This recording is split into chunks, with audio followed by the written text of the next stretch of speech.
Michael Hackney with the Middle Tennessee Sports Network joins us. Michael, you had a pretty good game at the reservation tonight, didn't you? Good game for the Riverdale offense and defense. Second straight district game, Stewart's Creek gets the ball first, opens up with a TD. Riverdale D looked kind of asleep on that first drive, and then on their first drive, Riverdale take it into the end zone themselves, and the D steps up, forced the fumble, recovering it, taking that into the end zone for a TD, picking off a Stewart's Creek pass when Stewart's Creek were inside the red zone. They had Stewart's Creek turn over the ball 5 times tonight, so that Riverdale D really stepped up this evening after their first Stewart's Creek touchdown.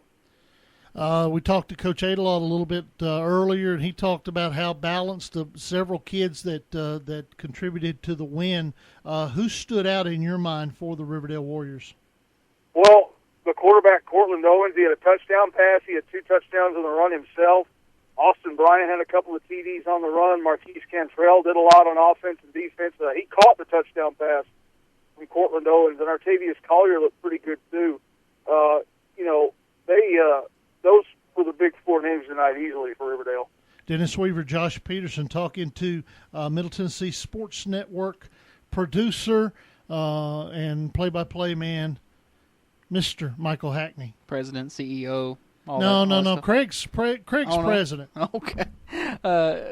Michael, I think you've seen Stewart's Creek a couple of times this year. They picked up a couple of wins in year 2 of the program. They got handled pretty well tonight against Riverdale. But talk a little bit about that program and maybe how much more progress we need to see from them before they start competing in games like this.